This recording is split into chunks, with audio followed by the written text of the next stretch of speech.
Hello बच्चों, स्वागत है आपका चैनल पर। उम्मीद करता हूँ आप स्वस्थ होगे, खुश होगे। बच्चों, class 10th maths chapter 2 polynomials exercise 2.2, इसकी पिछली दो वीडियो मैंने पहले आपको डाली हैं, जिसमें फर्स्ट क्वेश्चन के दो पार्ट्स सॉल्व हैं। अब थर्ड पार्ट लेके आए हैं। और बच्चों, उम्मीद करता हूँ आपको समझ आ रही होगी। वीडियोस समझ आ रही है तो आपको चैनल सब्सक्राइब करें बच्चों, अपने दोस्तों को भी बताएं। और बच्चों, अब ये क्वेश्चन मैंने शॉर्ट फॉर्म में लिख दिया है। पहले प्रीवियस दो वीडियोस में आपको पता ही है कि एक्सरसाइज 2.2 का फर्स्ट क्वेश्चन क्या है। तो उसमें जीरोस फाइंड आउट करने हैं और वेरीफाई करना है रिलेशन को बच्चों, जीरोस और कोफिशिएंट का। तो आओ बच्चों सीखें। अब बच्चों, ये क्वेश्चन है थर्ड पार्ट, ठीक है। तो अब ये थर्ड पार्ट जो है ना, इसको सॉल्व करने से पहले ये देखना होगा कि ये स्टैंडर्ड फॉर्म में है या नहीं। तो बच्चों, स्टैंडर्ड फॉर्म क्या होता है? देखो, स्टैंडर्ड फॉर्म होता है a x square plus b x plus c. ये स्टैंडर्ड फॉर्म है, ठीक है। अब इस फॉर्म में ये है या नहीं? बिल्कुल नहीं है। क्यों? क्योंकि स्क्वायर वाला तो अपनी जगह पर है, लेकिन एक्स वाला सेकंड नंबर पे होना चाहिए। देखो, थर्ड नंबर पे है, तो ये स्टैंडर्ड फॉर्म नहीं है। इसको पहले स्टैंडर्ड फॉर्म में बनाओ। तो कैसे करेंगे? पहले तो 6x² लिखेंगे, इसके बाद ये -7x इधर आना चाहिए, -7x, और ये जो -3 है तीसरे नंबर पे जाना चाहिए। अब कुछ बच्चे क्या गलती करते हैं इसमें, वो इसी को बस देखा क्वेश्चन और कर दिया स्टार्ट, और फैक्टराइज कर करके आंसर निकाल देते हैं। तो जल्दबाजी ठीक नहीं बच्चों, और ध्यान रखना है इस बात का कि पहले देख लेना है कि स्टैंडर्ड फॉर्म में है या नहीं, फिर इसको लाओ। और इसको इधर लाना है, इसको इधर करना है। इस केस में साइन बदल देते हैं कुछ बच्चे, क्योंकि वो उनके दिमाग में यही रहता है कि हमने प्लेसमेंट चेंज की है तो साइन चेंज करें। बच्चों, हमने प्लेसमेंट चेंज की है, लेकिन रीअरेंजमेंट किया है हमने ये। अब रीअरेंजमेंट में साइन नहीं बदलते। साइन कब बदलेंगे? जब इक्वल के दूसरी तरफ अगर हम किसी भी नंबर को लेके जा रहे हैं, उसका साइन चेंज होगा।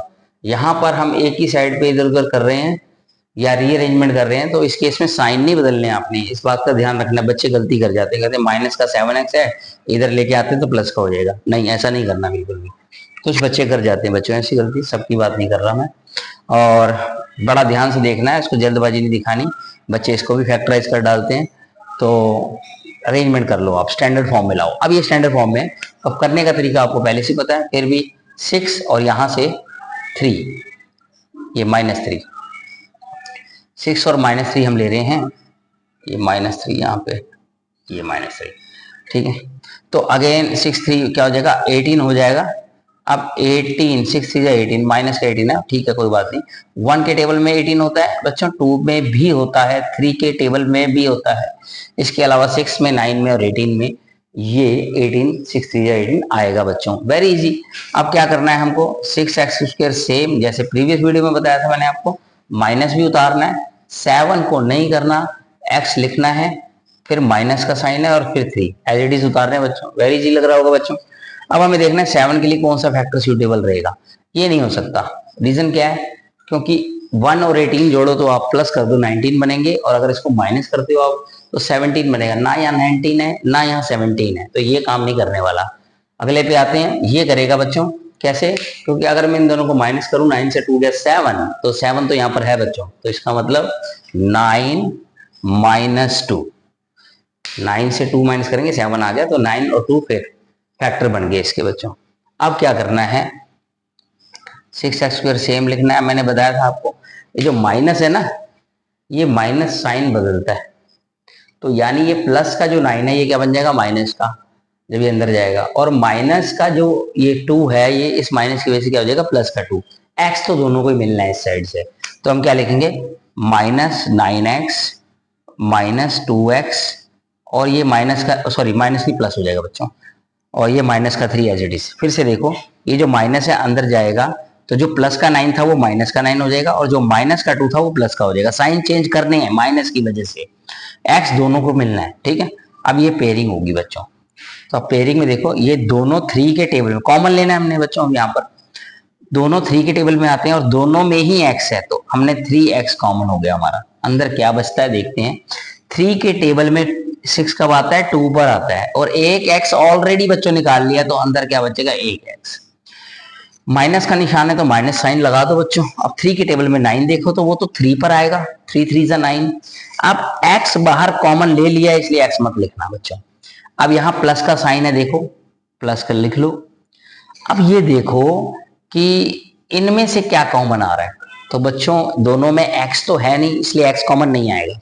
लेकिन नंबर्स को देखें तो ये ऐसे नंबर्स हैं जो सिर्फ 1 के टेबल में ही आ सकते हैं, और तो है नहीं कोई टेबल ऐसा। तो 1 के टेबल में 2 कब आएगा, 2 पर ही आएगा, x तो कॉमन लिया नहीं। और माइनस का निशान लगाओ, और 1 के टेबल में 3 देखो कब आता है, 3 पे ही।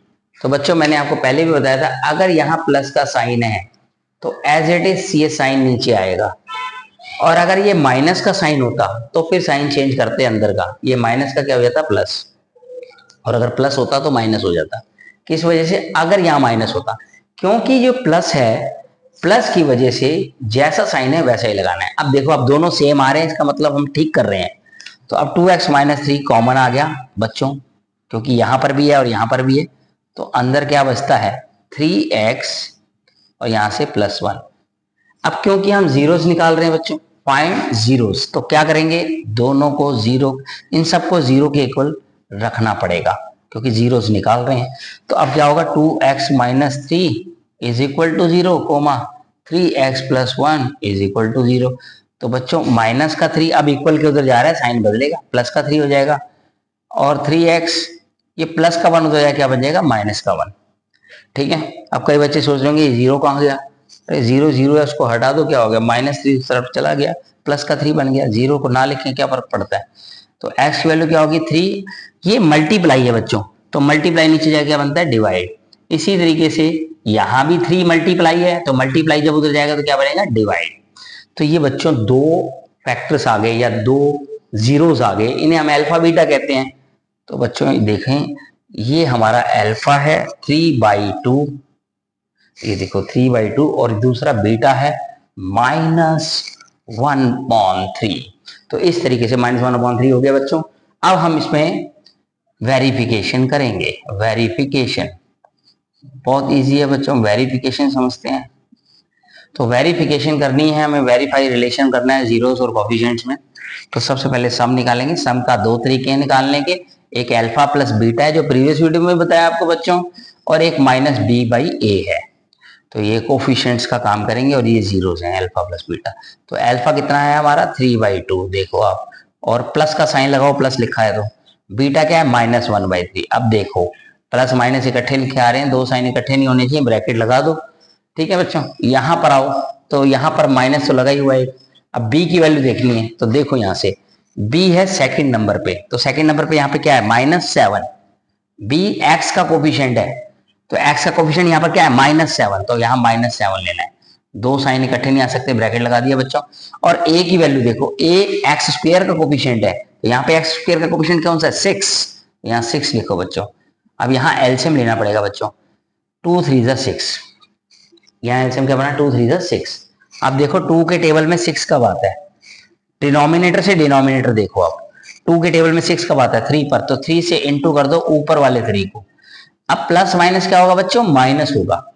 अब देखो 3 के टेबल में 6 कब आता है, तो 3 के टेबल में 6 कब आता है 2 पर, और ऊपर क्या लिखा है नंबर 1, और प्लस माइनस बच्चों माइनस कर दिया था।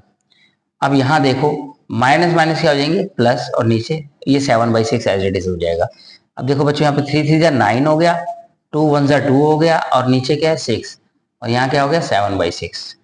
तो 9 से 2 गए 7 6 7/6, तो ये तो बच्चों दोनों इक्वल आ गए। अब याद रखना जब भी बीच में प्लस या माइनस का साइन आएगा तो आपको एलसीएम लेना है, ये आपको पहले भी आता होगा, फिर छोटी क्लासेस में सिखा देते हैं।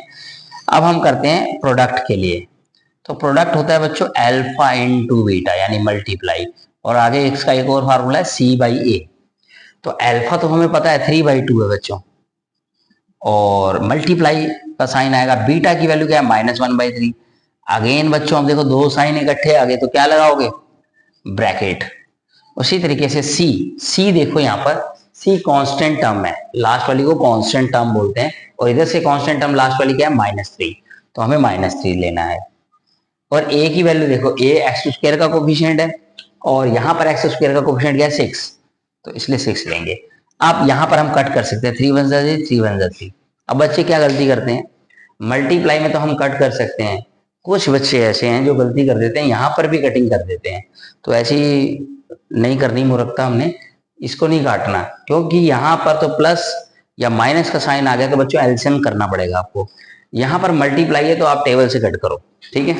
3 वन जा 3, 3 वन जा 3, तो ऊपर क्या हुआ 1 वन जा 1, माइनस भी है, नीचे 2 वन जा 2।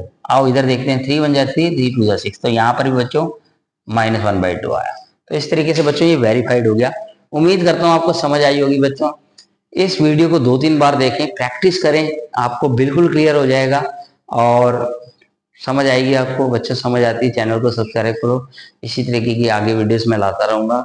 थैंक यू वेरी मच बच्चों, धन्यवाद।